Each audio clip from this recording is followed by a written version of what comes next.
Hello and welcome. I'm Becky with Malvern Books, and we're thrilled to be hosting this event celebrating the publication of a new book from Hoa Nguyen from Wave Books. We're very happy to also welcome Roberta Tejada to the reading as well.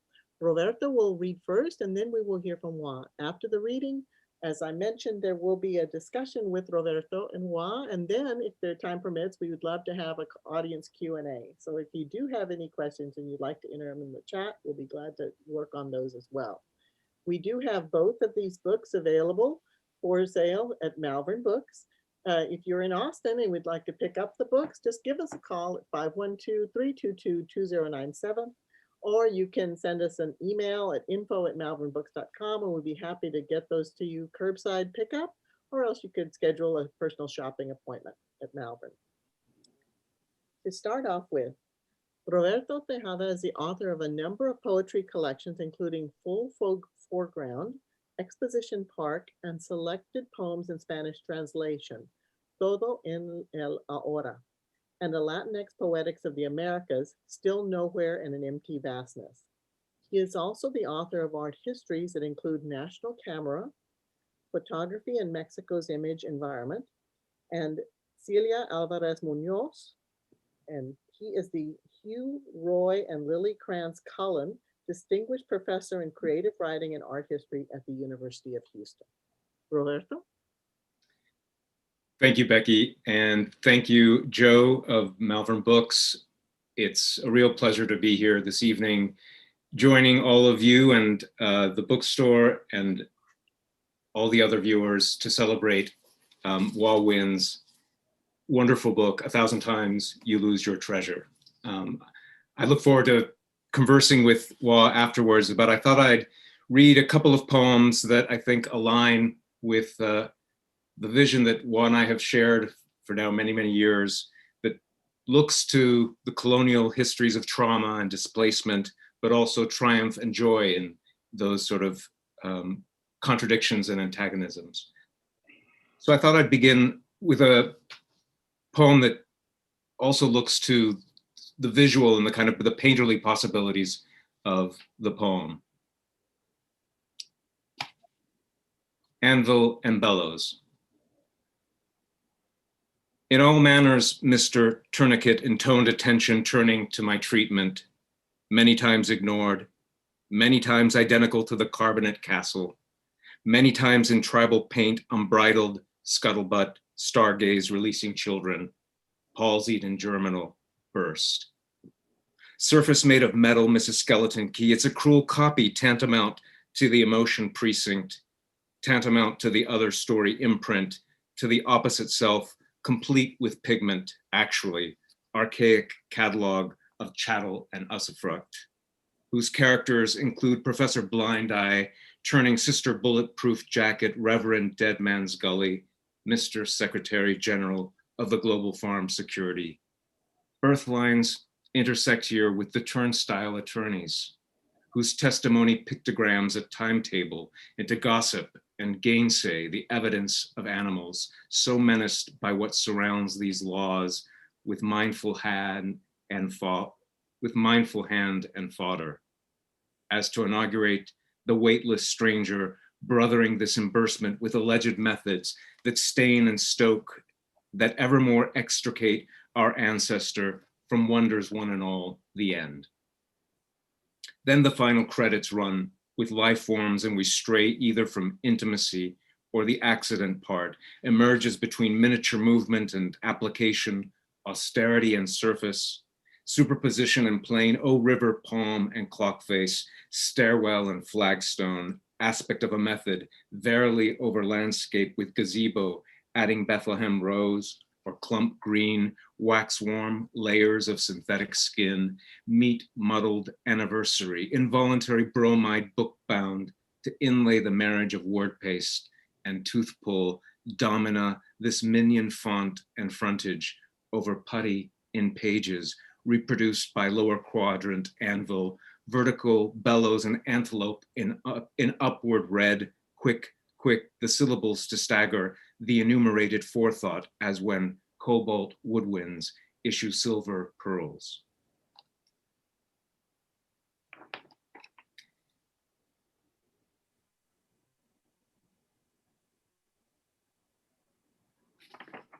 delayed or modified. I mean, part of this is to sort of find music for social madness. Delayed or modified. Faculty of the animal inclined to action ever suspect, or delayed, and then we modify the rule of law. Criminals encoding glossy accidents in the ether, all the granulated dashes lunge and promise elongation. Someone to justice attack and retreat, someone awed by the acuity of mood, attunement by degrees in proximity to a world where hope and worry tussle with such twin attention as time or trust for what in punitive terms was my entanglement. I have now the method for loss in the republic, immeasurable world, it is all involving.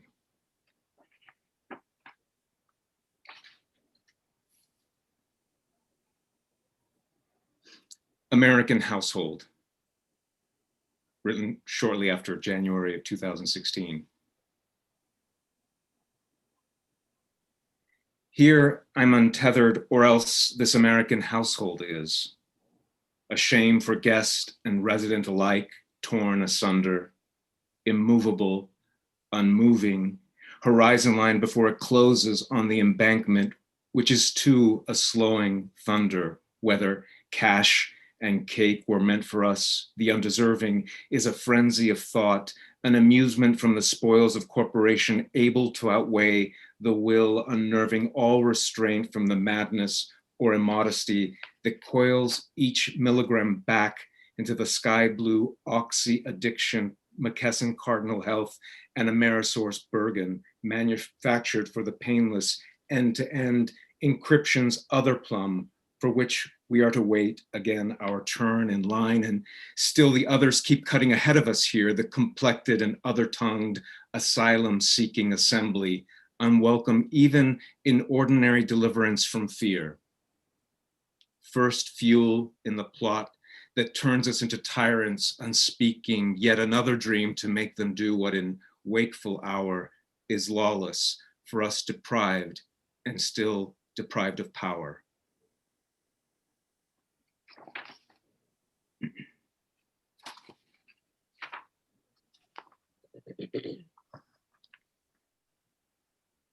Nightshade camouflage.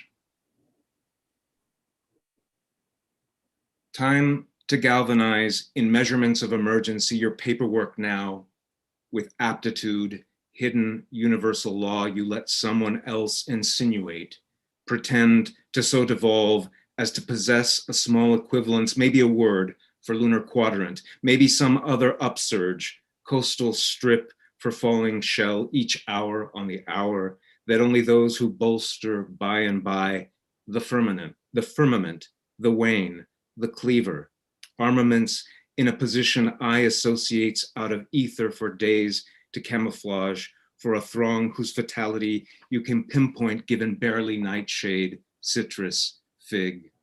Branching cables irradiate the unsettled residences in grove, in low-lying brush, in timberland, and under siege, who knows how long and how longer arable.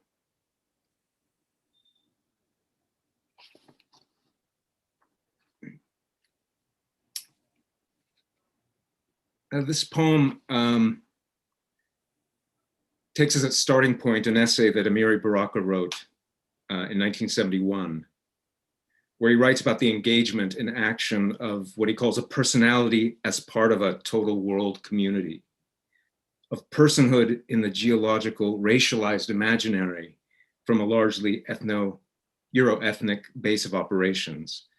Thus, and here I quote him, he says, "There is a counterform in the closed field of white definition that marks the place where ethics and aesthetics are one." Baraka Inscape. Not so for my republic, nothing left of rule. Nothing left of rule over the salvaged self by way of weapons to sing in sovereign song. No more composed and courage than most, no more than most myself, save nothing is befitting the field with as many futile stockpiles of opinion, so moved to moving with derision or memories abortive little heap after what I did to injury. Rooms still cold with the stroke of it, still wreckage a resource like flesh, imputing fingers or lips I made stiller, unveiling, even to eager asymmetries of white where I am, when I refute in the kill zone altered of melodic lines. White in August heaps disintegrated glass, volcanic at the skeleton edge of that pernicious, unfiltered little self, emphatic for Baraka's dusk, for Duncan's throat, for an advent in mind, for the kinfolk meant by all in the derogative mob, in landlocked earth, in antipodes, in eyes wide non-combatant number, in clay and kiln, in day and bone, in name an eruption of a counterform in the closed field of white definition.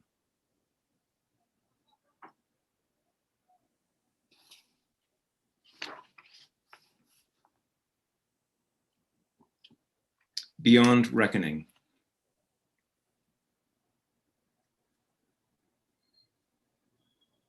Admission here of my behavior to dissemble a story about the victors, my quarter moon and crossbar, my fact-sheet glossy chevron, I'm enabled in place. As I never meant for Hamburg or Brussels, never Athens, no matter how I obliterate my evolving thoughts concentric with the fragrances of clean and nearness to atrocity, a measurement of days and progress in terms I too obtain in amazement, sometimes far, sometimes so in the urban sequence, inalienable, begotten ever of the million chemical components, the color asphalt, tawny, chlorophyll, grizzle, I confess, I suspect, I unfriend a shy electorate with something notable like evidence or argument, something noble for the influx of learning my lesson in connection to belief in what teacher tells me with no mind to erasing my method. Why forfeit the cruelty of forms I accept, I concede, I allow, I discomfort, and are we now adjourned? Oh, hear ye therefore ghost and guest, in graphite timely, untimely.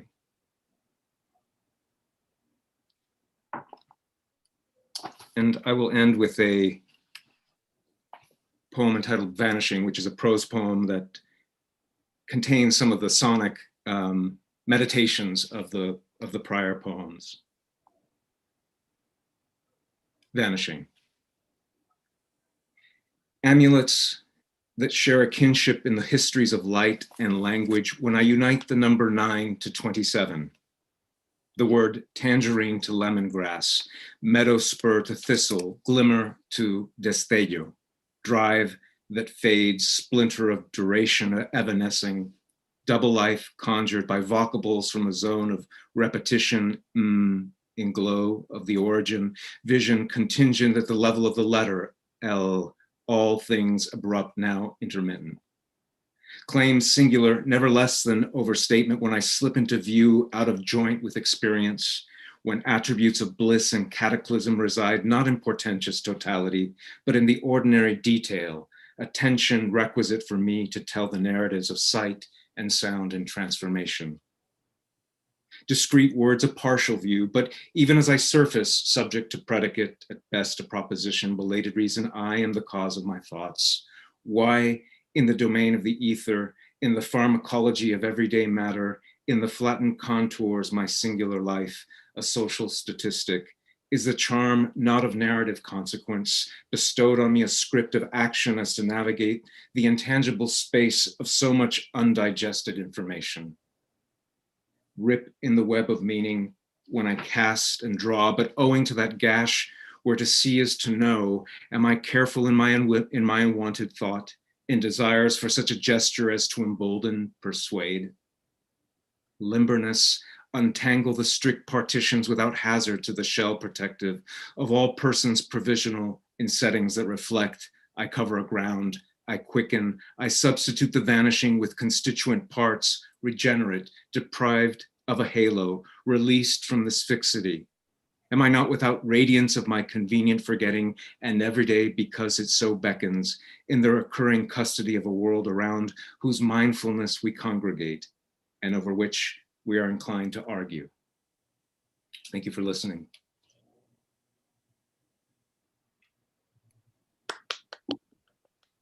It's one hand clapping. Wonderful. That was great. Thank you, Roberto. So next we will be hearing from our featured reader, Hoa Nguyen. Hoa Nguyen is the author of several books of poetry, including Red Juice and Violet Energy Ingots. With the poet Dale Smith, she published a small press magazine and book imprint, Skanky Possum, from Austin, Texas, her home of 14 years. Her latest from Wave Books, 1,000 Times You Lose Your Treasure, is a poetic narrative of historical, personal, and cultural pressures and pre and post fall of Saigon, and includes a verse biography of the poet's mother, who was once a member of an all-woman motorcycle circus troupe.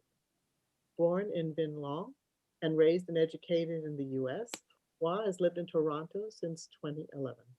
Hoa? Thank you. Thank you so much. Thank you for coming. And everyone, I see a number of people, friends, poets, loved ones in the audience. I really appreciate you being here. Thank you, Roberto. That was so incredible.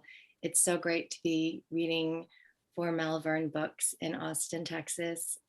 Please purchase the books from Malvern's. If you don't already have Roberto's book from Naomi. I think Roberto, I don't have your book in front of me, but and so I always forget the title. Can you remind me? It's a vast nothing in the nowhere. I'm always terrible about it. Still nowhere in an empty vastness. Still nowhere in an empty vastness. For some reason, I want to switch around the words. It's really brilliant. I'll be reading tonight from 1,000 Times You Lose Your Treasure. I have the hard copy in the back, and this is the earmarked paperback copy. I'm going to begin with a poem called Language Points from Colloquial Vietnamese. It's a poem that is sourced from a book of Colloquial Vietnamese. It's a lesson book, and recently a conversation that I had with Andrea Blanca Speltran is online at the at the Poetry Northwest, called Circling the Distance. And I talk about this particular book that came with cassette tapes that I bought in 1994 and tell a little story about it. But I won't tell that story now, but I'll just read you the poem. The poem. Language Points from Colloquial Vietnamese. Word order for toy. With chi, toy often means only. He only studies. I can speak Vietnamese only a little. That's it. I will not talk anymore. Expressing ability to do, to go. I can speak Vietnamese. I am able to speak Vietnamese. I am unable to do it. I am unable to go.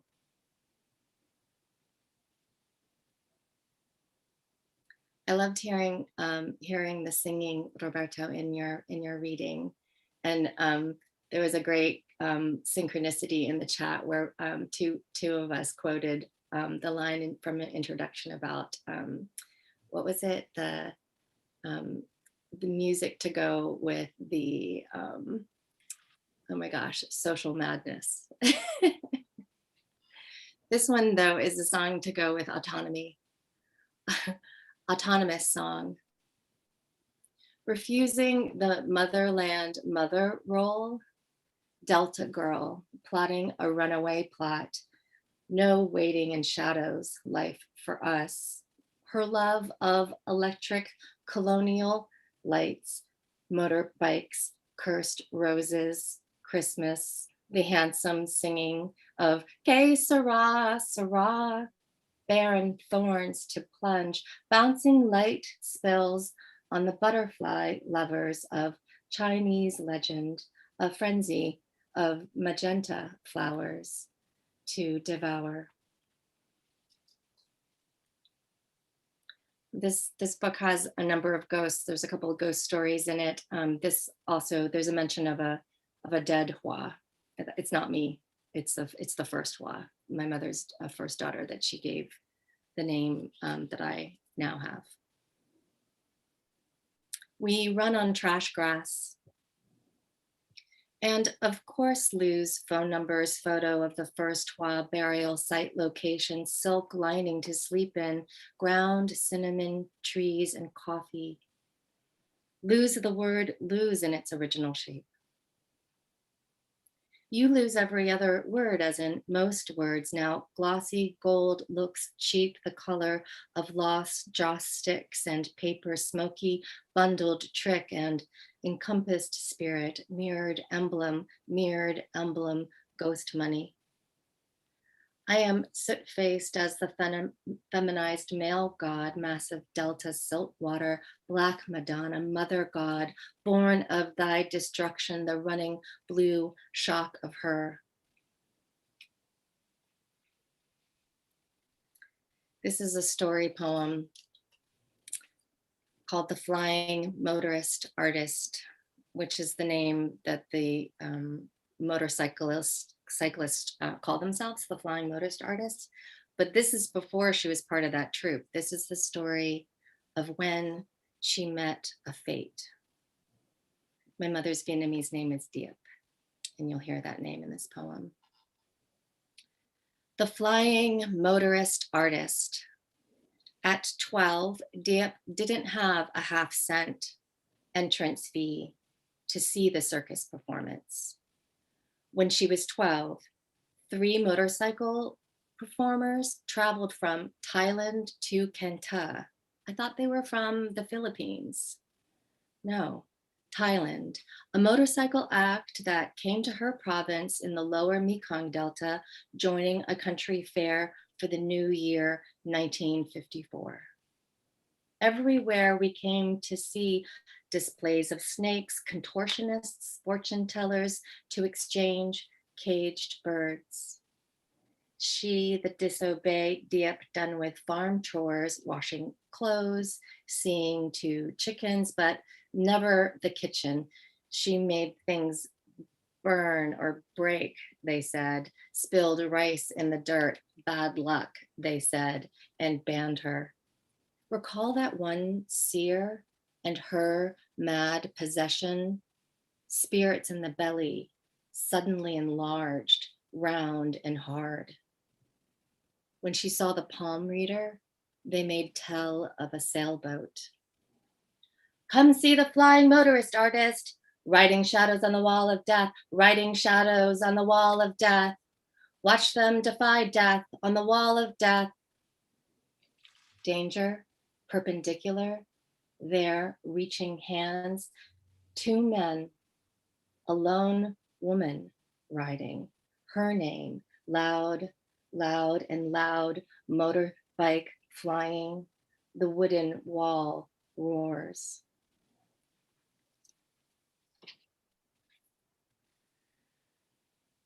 This is a different kind of ghost, netting, language ghost. You left a thread in a serious leather pouch, green lined, several hauntings, yellow amber gems to line it, left in the washroom. Toxic mirror spit, to whom do I speak? As crossed and looped a net to the wind, to meet, not meeting part. Purple covers me in lips, hand like a branch hand, tree bound, chased into trees. If the mind says button on the cuff, if the mind doesn't mind this reaching into your pocket and pulling out the lining, cut it out completely. And for the languageless girl chewing ice, face turned blue, then purple, later crooked bangs of straw. I was the no-name garbage can, new teeth bit and lost lid. I get things wrong like this, new shoots to shoot through. This not enoughness learns me to be tough. Bitten web of thumb we call confidence. Lost most tones and a young woman named 5 who cried, nowhere, nowhere, Say happy birthday. Cut out eye holes to see.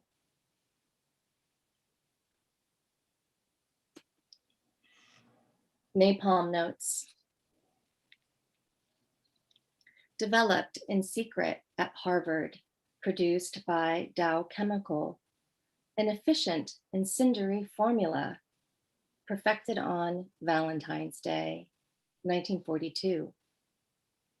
A thickened gasoline can be dropped from planes, napalm bombs, also flamethrowers. 8 million tons of bombs in Vietnam burns at 1,500 to 2,200 degrees Fahrenheit, 1/5 as hot as the surface of the sun. Very sticky. Stable, also relatively cheap. My mother's American name, when she arrived in the US, she had changed her name to a married one and went by Linda Diep Lievsky. So she kept her middle name. But this is the story of how she got the name Diep because she had a different name first. Diep before completion. Her first name deemed too delicate for a failing baby. She was a baby failing, arrived blue, feet first. Newly named Diep after the strapping Chinese butcher, renamed She Recovers. She says later, it's an ugly sounding name and thus not popular.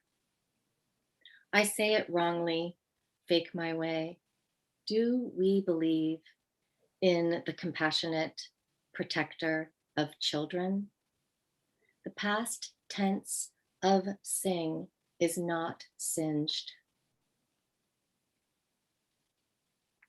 That poem is really well known because it was included at the back of Ocean Vuong's novel. It ends with that last line, the past tense of sing is not singed. And so people think I'm really famous, which I'm very grateful for. And I'm grateful that it's a poem about my mother's naming.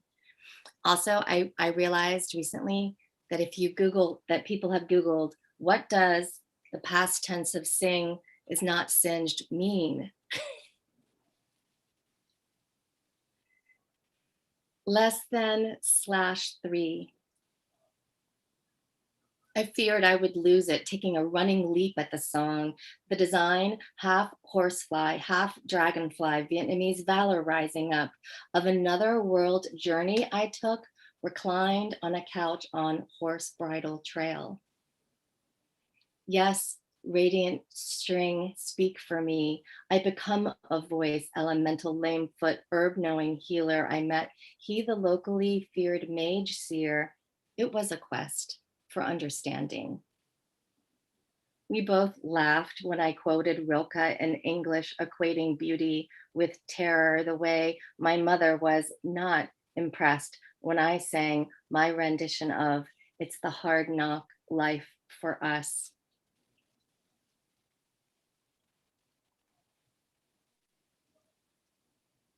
Why this haunted middle and door hung with haunted girl bones? Yellow and pink comforter ending in pom-pom fringe on Flanders Avenue. She'll die here by choice, ashes in the backyard, not in a circular cement bomb shelter for one. Go into your tree. Roll on a rabbit fur blanket, refuse to eat for 30 days plus 10 days, unremembered, doesn't matter, misremembering the baby she lost, a different baby, unborn, never born, the unnamed. This rain reminds me of rain. I cleaned the pain, but smell it on floorboards of a Ford Fiesta, maybe need to burn effigies, powder puff, French cosmetics and perfume, the tortoiseshell hairbrush father gave her in Saigon. My butterfly, he wrote in the long lost. This is a cliched test. Stuff the alarm clock in my bag, clouds and black, in the afternoon, untranslatable.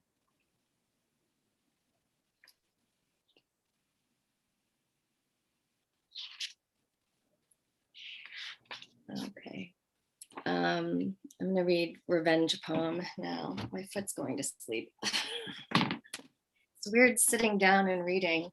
Also, you're in my house, which is kind of nice. Thank you again for coming. There's a number of revenge poems in this book. Here's one of them. Revenge poem. Spoiler alert, she drowns and turns into a bird. I turn into my mother with my cruel quip and absent father nest 7, 11, or 14 days. The sea loves me as I calm her and her withered left side, an opoid song she sings, taking C for a very large cookie. And I truly am the horriblest, wanting the oracle to tell me first to expect the drowning sea. Come, lap, lap, lap back, lap another way back. Sags, scully, sag face. Why build the nest on the sea when your name means scree serene? Know why the ease time. These are my radiant fur scars, my fur scarf and trinket necklace with the long brass tarnished chain, chem sprayed burn scar. Strawberries, he said.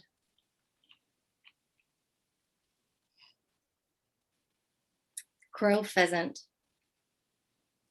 You can wave off the gnat or join it in the next life, live 2 hours plus 3 days or 800 years like an 800-year-old banyan tree, beat the drums of spring for the near me new moon. I kick the wicker dog, kick it hard to explain the ancient joke, how to be vast and slow compassion, the strange girl you named high up in the pond sky, but you didn't know how to spell reckon very well. You misspelled reckon and hooked me into a graffiti of surrender, grow old bones to eat pain, fuck off renewal candle and burn the metaphor. Despite claims of no birds in Vietnam because of our constant eating aggression, who wants to hear about your Asian North American experience anyway if I write flowery and incomplete? We bird you to the sky and suffering released there. We cry city mountains. I came to tame with a song bowl, a sun swap to dynamite the arthritic as an expansion trick. A true jade vibration travels as it sounds, sending a vibration up the face, pyramid shaped. She was born in a halo. Delta mouth begins the sentence. Hoop, hoop, hoop, call of pheasant crow.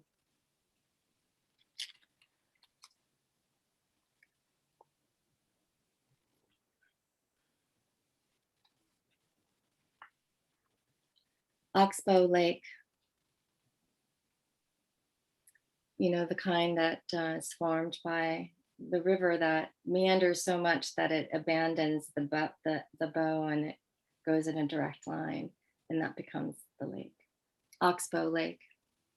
I might forget the slow buildup and cornball delivery of Happy Birthday, the remix, sung years old answering machine, makeup dust and compacts I threw out, the whole makeup tote bag, half used blush, pencils, and what else, a curse inside Nautilus.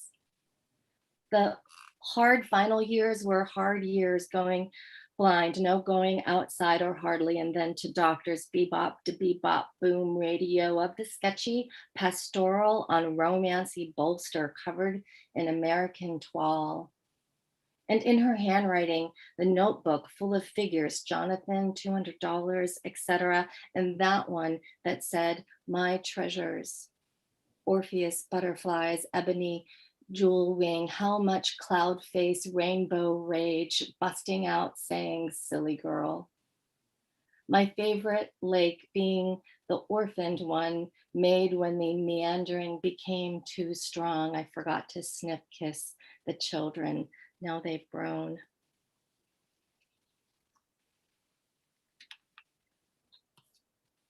Warm rain. Rain is a blessing from God, she said, covered in hose water and mud, washed out Washington, D.C. stars, night sky, exit window to low roof, 1,000 miles away, wall scene, hand painted on rice paper. She knew her worth, the halo born, Buddha blessed she was, precipitation, noun, act or fact of falling headlong. I feel like I've totally lost my place and I've been reading for 5 hours, like in one of those nightmares where either you've forgotten your book or you've forgotten the time. I wanted to read this one because there's an Austen mention in this. There was actually an Austen mention I realized earlier. It was Horse Bridle Trail, which is in like Clarksville or somewhere over that side. Anyway, but this poem, Overseas Vietnamese, has a reference to it, and it's taken from a dream I had that referred to one of my first jobs. Actually, it's my third job in Austin, when I designed tours for the observation deck of the UT Tower. That was one of my jobs in Austin, but this is not about that. Overseas Vietnamese. Now I trail myself the main travel way. This is a journey oblong, upper body movement moving me toward the cartoon version of movement. We press toward the massacre tower, the sniper tower I once designed tours for. She told me her memory ghost dreams, deep set, embroidered vines. A long-haired girl, inset, mother of pearl. Venus with fingernail new moon. We ask about spent flowers. We ask no things unanswered, red garnets birthed and hollowed out, a box of rose, but also not rose, born of thee who dies more. Now I trail myself. She put her pain there. Brass planter bougainvillea, glossy lacquer. She will die ordinary, rehearse the story. We transcend history. Okay, so how am I doing with time? Yes, Lisa Moore reminds me that bridal trails in a job size. Thank you. Okay. Transplants. So we are poor people, transplants halfway around the planet, photographs destroyed or hid from authorities. Who am I to you, statue who shimmers like history? What happens when fate happens? What fate? Hand-painted, lacquered kitten heels. We had abortions she won't let you record, a boat crossing water propelled by long crossed paddles. And no, I don't want to conduct my live research and produce it for you here, dear reader. Here we see a different metal, guns pointed from a decommissioned cannon. On the farm, her aunt returned from Patty's to nurse the baby. Milk soaks her shirt. We won't be rescued by self-serving benevolence and holy books. Lost-looking woman who wanders and cries, the common trauma aftermath of any person walking and crying. Yes, I hate this poem too. And then this is the second to last poem, and then I'll have a little tiny poem. Heartlessness. The heartlessness of flowers, yarrow in the dream, saying its name as I ran the hill among flowers. Puts in order, sequential veils, yellow yells. Past action deadened, present action death wish. I wake with haunted features, flew straight here inside a flower, sail a single petal. Which place is home. The road goes in circles. I rename myself a bell to ring, having been given the dead girl's name. The dead becomes my face, the dead of my face. Plant yarrow for your pouch to carry. Thank you again so much for coming. I'm just going to end with this little poem and show you the postcard insert that comes with the purchase of 1,000 Times You Lose Your Treasure. I'm happy to say that it's an actual postcard that you can send if you care to part with it. But it's such a great image of my mother's motorcycle troupe. I don't know which one she is. I'm guessing the center one. There's something about her gesture. And their troupe's name was Hung Viet, which means the strong Vietnamese. And the poem on the back is this. We sing to wing a string. We sing to wing again. Thank you.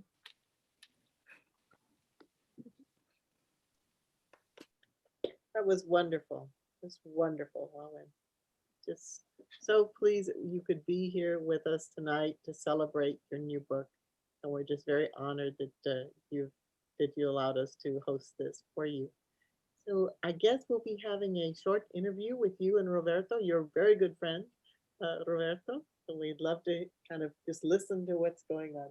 And do let me know, thank you, Becky, if there are any questions from the chat room, because I may not be able to look at them at the same time. Or I will. Yeah. If anyone, if you do have a question you'd like to pose, if there's time, be sure and enter it in the chat and I will let Roberto know. well, that's such a powerful book.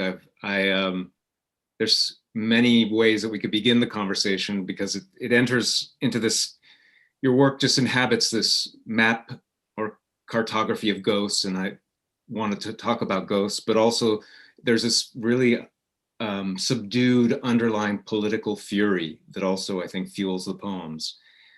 But since you ended with the postcard and the book does include many photographs, I wonder if you could say something about the ways in which this is a book, it seems, having known you now for more than 20 years, that it's a book that you've been writing all your life. And you've had access to these photographs for a while. What was it that prompted the photographs leading to what I think is sort of the structure of this book? Well, I think there's two things. I had access to 4 photographs. So I think when we knew each other in Austin, you would have seen 2 of them. One that I had framed was her on the wall of death. Another is of her with her motorcycle troupe. I'll show you. The one that faces the postcard image is her troupe. Right. So I had this image.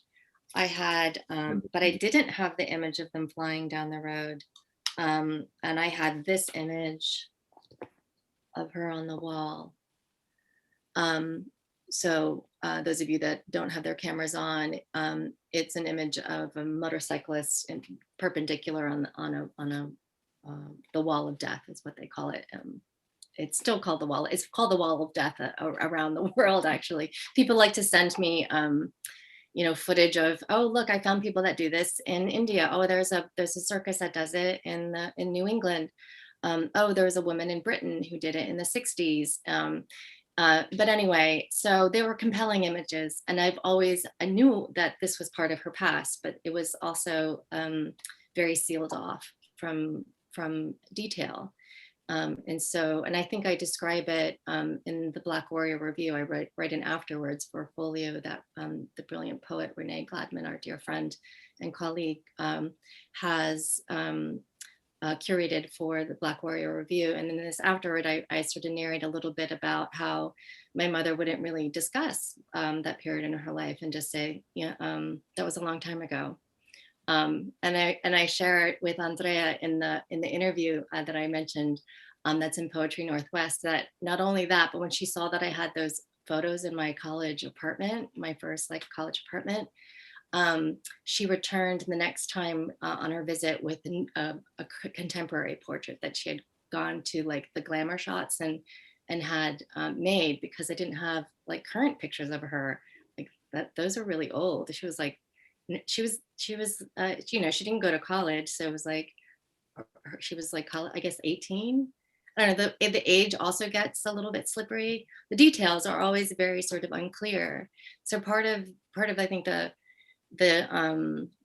approach to the poems is sort of like the impossibility, the impossibility of it, and the unlanguagedness of it, of needing to really sort of be suspended in this space of difficulty, and even in the language, the language cassettes that I gotten in 1994, like I never learned to speak any Vietnamese from it. Also, my mother informed me, oh, those were probably a northern accent, and so I wouldn't really hardly be able to understand you, on top of you being terrible at it. So, so you know, it's always like the sort of proximity was always like distanced.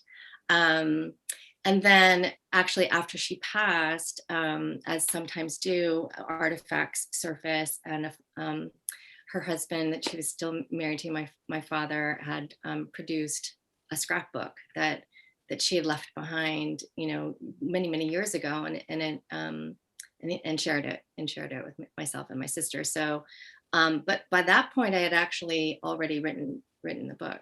So, so the complete set is also became part of like kind of gift coming out of the archive, but they're not necessarily in conversation with the poems themselves. And I wasn't necessarily interested in like describing what was happening in the poems, or writing really a biography of her life. But I was interested in her complete uncontainability, and refusal to accept the structures that were provided to her, being born a girl in 1941 in Kenta, on a small farm, you know, not many prospects, never was sent to school, you know, that she had these dreams and had a lot of sort of sheer kind of grit, determination to self-determine.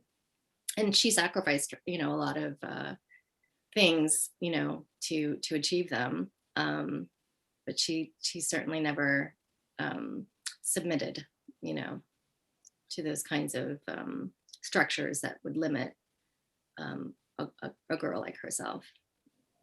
The details being unclear seems to be a theme throughout the book, because the details being unclear not only about the life story of Dieppe, but also the histories that led to Dieppe having to be displaced to the United States. I wonder if you could say something about the research, because what you're confirming now is actually that the research came before these photographs appeared, and in a sense, what it really is a study of the horror and strangeness of returning to that brutal past. Mm-hmm. And the silences that are around, that tend to them, they're actually tended by silences. I know my mother benefited from the silences and preferred them. But there was a gift too of having the opportunity to spend a lot of time with her in the last, especially several years of her life. She passed in 2019 as I was trying to finish my book. So it was also had the timing of it was a little emotional that way, but the gift of like being older is you tend to look back with remarkable clarity on previous events, much older events. And so she was willing to and interested in sharing more about her life. But other objects and photographs, and also my own sort of encounters, like having to do my own research on the Vietnamese culture. And I would ask her questions. And so sometimes the answer would be like, oh no, that's a Northern thing. Like, we don't do that, you know, or, you know, because there's like regional difference that are actually quite marked in Vietnam in particular. There's certain marks of North-South that are also historical and cultural and language, you know. And so it would sometimes be comical, you know, there would be some comic of that trial and error. But then occasionally I would re-see a photograph or just rethink a photograph. So I have a series of photos of myself and I'm being held by my mother in Vietnam in her home. And so I looked at details of her home. And then I was like, oh, who took this picture? And then she said, oh, this, this man, this, like, it was an admire her who had a camera. It was like taking her picture. Because I was born outside of a relationship too. That was just super scandalous, which she also was like wary of talking about because it's scandalous. But in 1967, like that was very scandalous, and even in the United States, it would have been scandalous. And I was mixed raced, right? Super scandalous. So like it was very clear that I was mixed. It was very clear, like my mother's, relationship was with a foreigner, and so which had its own weight of like danger. And so one of the things that I'd asked her was something about the house, and I asking her about, was that your house? And she said, oh yeah, that's my house. Well, I couldn't leave the house with you. And I didn't understand what she meant. And she's like, it was too dangerous. I could be shot, because it was clear that I was mixed, and that was actually would be taking her life into her own hands. So she had to hide me. I mean, essentially, I was like, but I was little, so I was just like hanging out in the backyard, but and indoors. But yeah, so it was more about a kind of it was conversations and my own sort of research into and asking questions. Some of those silences are also a form of survival. One of the things that's really impactful about the book is, as I was reading it from beginning to end, there's a poem that collapses it's a kind of cruel rhyme of the colonial enterprise, which is that there is a shop in a river in Vietnam named Mexico. And so there are these strangenesses, again, that come out of that experience, which I think that you are drawn to, but they're also, I think it's part of your method as well. I would say that the search for the interest in language acquisition is not unusual for either the immigrant experience or the children of immigrants, not only because we see our parents struggling with language acquisition, but we also find a certain amount of power in being able to navigate that space where we're more socially, we become more socially adept, right? Yes. Yeah, it's more, the culture is more legible. Exactly. And we decode and translate. And I think many of your poems are that's the structure. If it's not the theme, it's definitely the structure of the poems. And then there's a way in which the poems are alive with the weirdnesses of American popular culture or consumer culture, right? Be it Hotel California by the Eagles, or A Hard Knock Life from the musical Annie, and then, Dow Chemical, right? That those two are part of the same landscape. Mm-hmm. Mm-hmm. And so maybe now that I mentioned landscape, and I want to go back to the photographs, because in a sense, I think they follow the format of the photograph very crudely. That is, in the sense that crude in my framing of it, which is either as a landscape or as a portrait. And maybe you could say something about the various was that are in the poem, because some of them are, as you said, a wa that your mother had prior to your birth. Mm-hmm. But there's also a kind of self-reflection in the mirrors, I think, of history that you're digging up as well. Yeah, I need to be exposed. You need to expose me like this. Yeah, I mean, I actually have that one poem that is a mirror poem, which is also there's a line that still haunts me about this book, which is toxic mirror spit. To whom do I speak? Mm-hmm. I'll tell you my reading of it. Please. Which is why it's so powerful. I mean, it is that kind of, as we're sort of searching to make sense of those silences from our family histories, there's some amount of self-loathing as well that drives it, and that we're trying to resolve. Yeah, you got me. No, truly, thank you. That's very that's very perceptive. There's like mirrored emblem is that something that's repeated inside of the poems, which is also a reference to ritual and ritualized ceremony of speaking with ghosts, of speaking with spirits, ancestor spirits, calling Okay. upon protection. Yeah. And I mean, the ghosting that takes place is really interesting as well, because there are apparitions, there are actual ghosts in the poems, but the voice of, let's call her Wa, also is inhabiting these other bodies, some of them dead, some of them alive. And I think that's what makes the sort of the entanglement so sort of heartbreaking and joyous when they find places of triumph. Yeah, I meant to read Mexico for you. That's when I was like going, have I read for 15 hours? But thank you.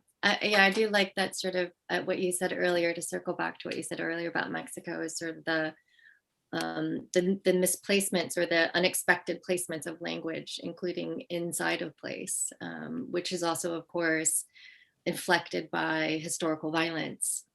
Because the Mexico, of course, is the name that's given by the South Vietnamese army captain who Diep falls in love with, who had been sent to Mexico to train, but to train to do whatever equipment stuff that army people do, I guess.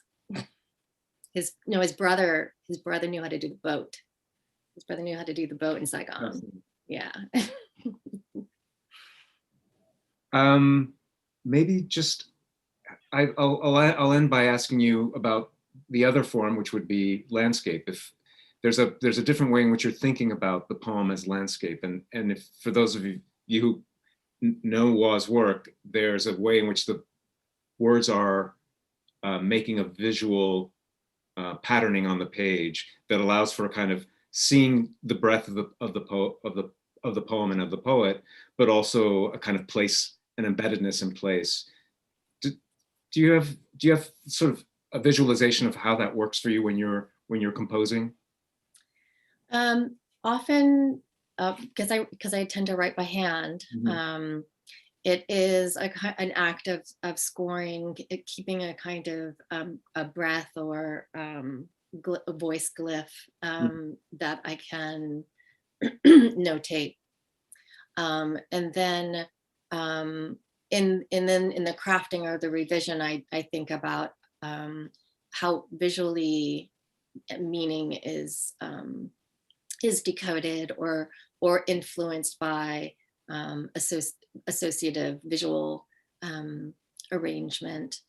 And and it's interesting, I hadn't really thought of it in terms of like landscape, actually as a kind of orientation that also might suggest a different kind of slice through a constellation. But I definitely think that's part of a kind of poetics that I carry, that has to do with going having these sort of melodic cohesions that are also organized visually, and I think also likewise the whole book, which by the way you should buy from Malvern Books, that the whole book is an orchestration in which I'm also acknowledging the relationships between the poems, so that the total is after what Jack Spicer had always talked about, like that poems don't exist in isolation, they're always part of this growing body. And I really wanted the poems to function that way in this book in particular. Becky, how are we doing in time? We're good. It's a little after 8. So if you don't have another question at this point, I think that we'll probably tie it up. I just wanted to thank both of y'all for reading tonight. It was just it's just a wonderful evening. Really enjoyable. I'm sure everyone who attended is so happy they did. And to all of you who did join us, thank you for joining us. In case you have friends who missed this, we will be, our video live stream on YouTube will be posted, so they'll be able to come in and listen to that later on. If you haven't yet purchased your book, please do give us a call at Malvern Books, 512-322-2097, or you can just call us tomorrow if you'd like to contact us, and we'd be happy to arrange for a curbside pickup so you could get your very own copy of these wonderful books. Thank you all so much for coming. And on behalf of Malvern Books, have a wonderful evening, and we'll hope to see you soon again. Take care. Good night. Good night. Thank you. Thank you, Hoa.